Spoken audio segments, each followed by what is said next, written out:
So as promised in my last video, today I'm going to be doing my catch-up video for all the movies that I saw but didn't review in the year 2020. I did one of these last year and it seemed to have done pretty well, so I thought I'd do one this year. I like doing this because it's a good opportunity for me to get my thoughts and opinions on some of these movies out there without doing individual reviews, because that would just take way too long. I felt really behind on movie reviews this year because of the pandemic and bunch of other stuff in my personal life. Plus, I feel like a lot of these would probably make it on my favorite movie of the year video, which I will do more towards the end of the year. So it's good to get my thoughts and opinions on all these and trying to group them together. That way I won't waste a lot of time making individual reviews for them, because that would just be way too much time consuming. However, I have a few more movies than I did last year, so my reviews on these are going to be a little bit more brief, just so I'm not standing here for hours and it's not going to be a super long video. At least I hope it won't be. So enough beating around the bush. With all that being said, let's talk about the first movie on my list. First movie on my list is Onward. Now, I was originally going to review this movie back when it came out on Blu-ray, but I didn't, so I thought I'd mention it in this video. So what did I think of Onward? I thought it was pretty good. I actually had a lot of fun watching Onward. It's not a great Disney movie, however. My biggest problem with it is probably that we've seen a similar thing done with this movie in a lot of other Disney movies, to be honest. As more time was going on in the movie, I was just watching it saying, I've seen that done in this Disney movie, I've seen this done in this Disney movie, I've seen this character stereotype in a bunch of other Disney movies. But to me, I really focused on, after realizing that, like, how well done is it? And they do a pretty good job with it. The movie's funny. Tom Holland and Chris Pratt are really great in this movie. The animation's fantastic. I did care about the story, even though, like I said, we've seen it done a million times before. It's a pretty good Disney Pixar movie that's nothing big or nothing spectacular about it. If they didn't make a sequel to this, I honestly wouldn't mind either way. So yeah, it's a good Disney movie. Just don't expect anything like, don't expect the next Toy Story or anything like that. Next up is The New Mutants. Finally got released this year. I was gonna see this in theaters, but I didn't, so I bought the 4K when it came out. And I was expecting this movie to be a complete disaster when I popped it into my Blu-ray player. I'm not gonna go too much into it because we all basically know the production problems that this movie's had. It was originally gonna come out in 2018. Then it kept getting pushed back, delayed, pushed forward. It was going to go on Disney Plus, but then they eventually released it in theaters during a pandemic. I still think that's pretty funny. And the reviews were pretty negative, so I was expecting this to be a complete disaster. I thought this movie was fine. You know, it's fine. I definitely didn't hate this movie, but it's not one of the better X-Men movies. I do have to admit that. This movie has a lot of slow parts in it that at times can get pretty boring, and I can see what they were trying to do. They were trying to develop these characters a lot more. They were trying to make this movie kind of like The Breakfast Club meets a Marvel movie, meets an X-Men movie, meets Glass. In fact, a lot of this movie feels like the movie Glass to me. And sometimes it worked, sometimes it didn't. I didn't really care for the characters. In fact, I don't even remember the characters' names all that well. I don't even remember what some of their powers are, so the characters were very lacking and pretty forgettable. The effects ranged from decent to okay. Like, there wasn't anything that I thought was just flat out terrible. Like, I've seen worse effects in other movies before, and that could be the fact that I watched it on the small screen first, but I thought the effects were okay. The 4K looks pretty good. And I don't think this movie is as bad as everyone made it out to be. It's just a decent X-Men movie. At least in my opinion it is. If you go into it not expecting the next Logan or the next Days of Future Past, you might be entertained with some parts of this movie. There's just a lot of boring and not interesting stuff to get through. But once you get through that stuff, it's not too bad. The next one is one of my most anticipated movies of this year, and that is Bill and Ted Face the Music. I love this movie. I honestly really love this movie. This was exactly what I was hoping it would be.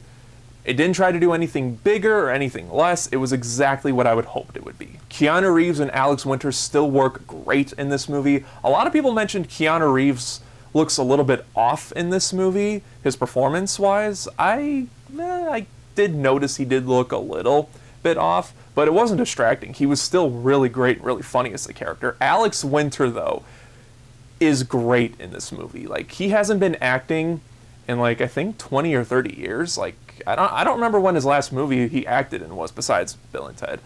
But he came into this movie like he never lost it. In fact, both of them did. Keanu Reeves and Alex Winter were great off each other. And I really liked the two girls that played their daughters. They were funny. I thought they were going to be obnoxiously annoying, and they weren't. They actually fit into these roles perfectly.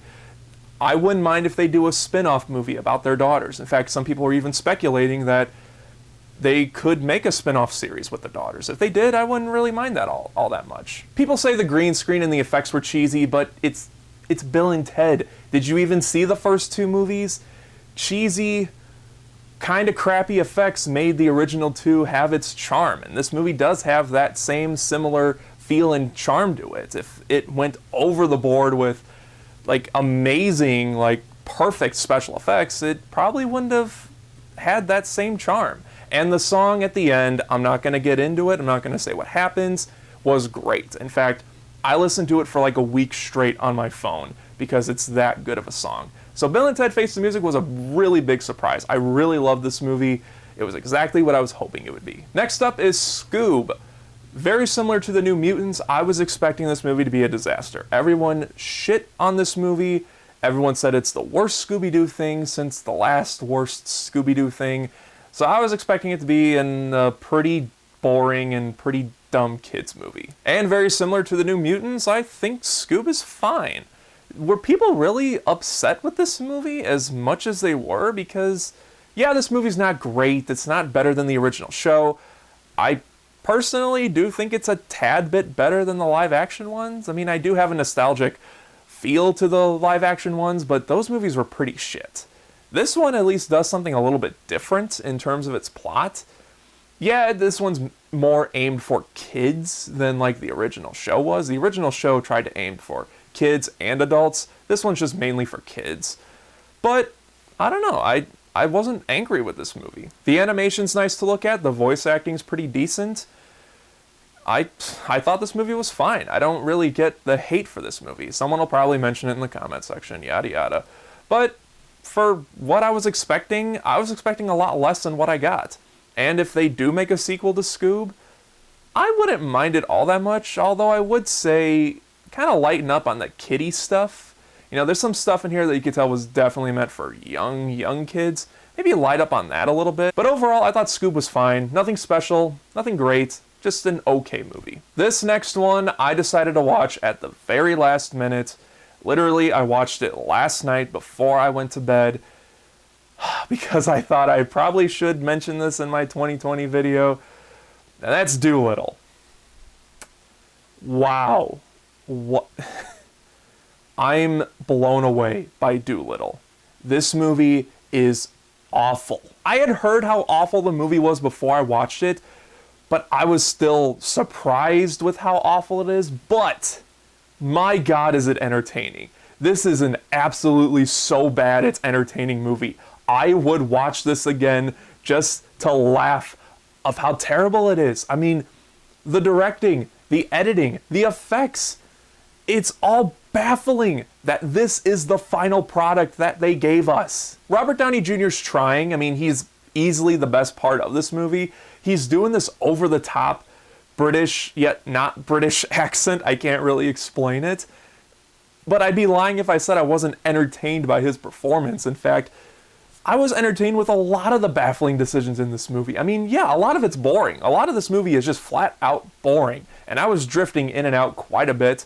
But the stuff that entertained me on a so bad it's entertaining level was definitely worth the watch. I mean, I wouldn't recommend this movie to anyone. No, I would not recommend this movie unless you like so bad it's good movies.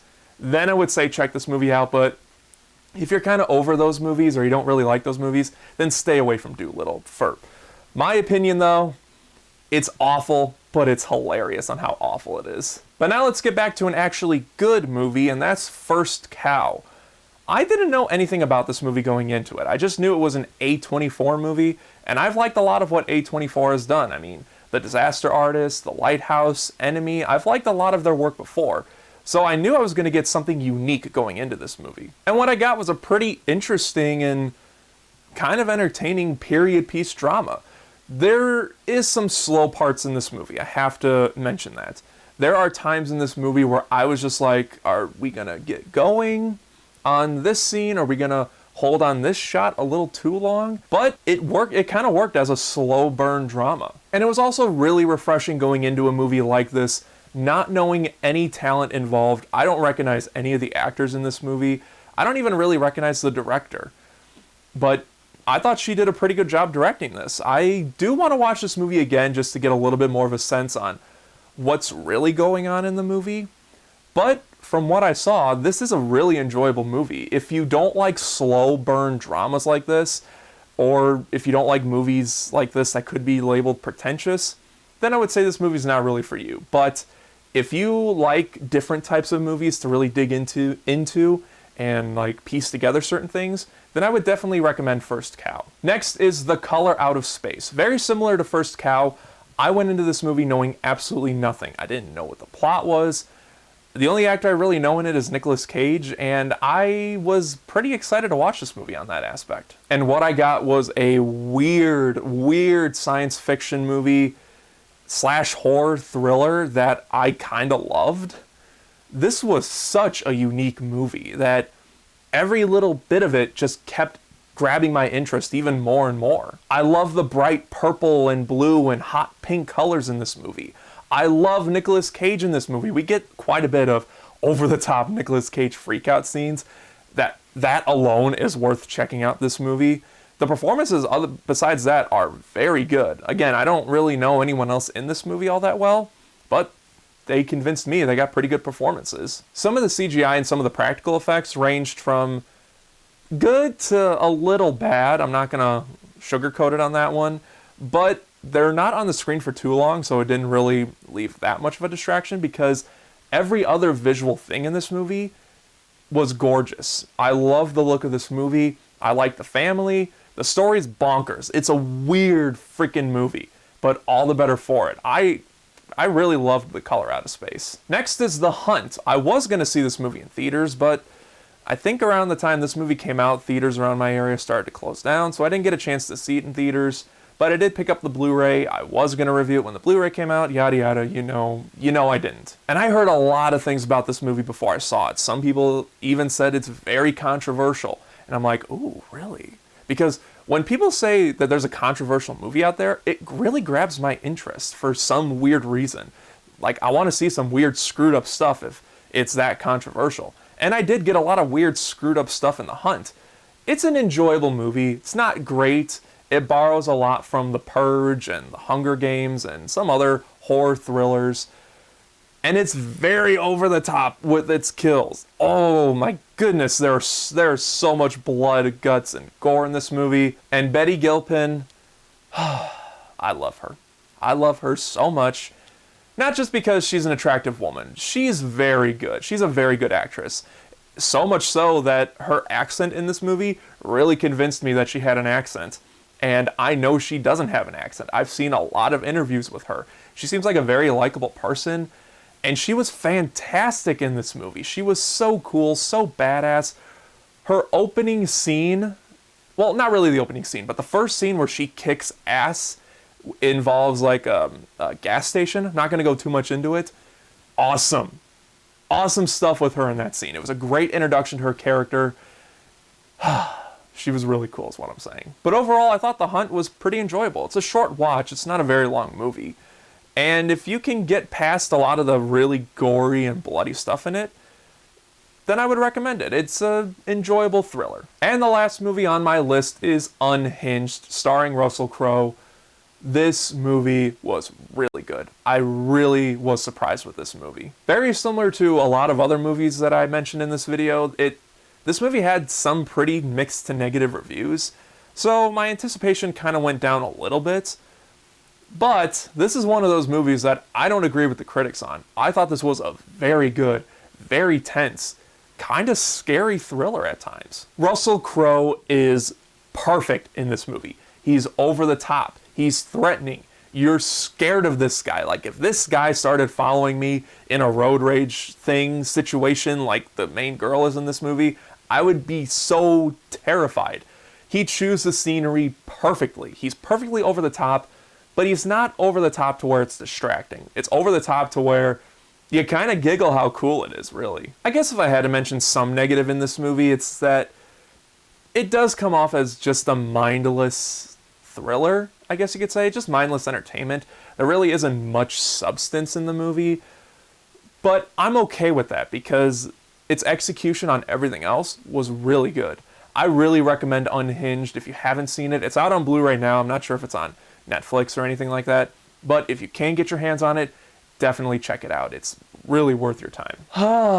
And now I'm caught up with all the movies that I saw in 2020. Of course, there's some movies in 2020 that I didn't see, and in fact, some of it I have on Blu-ray that I just didn't feel like watching. So if you're looking for a specific review for a certain movie that's not on my channel, I'm sorry. I just don't have the time to watch every single movie that came out this year. Hell, I barely had time to watch these movies.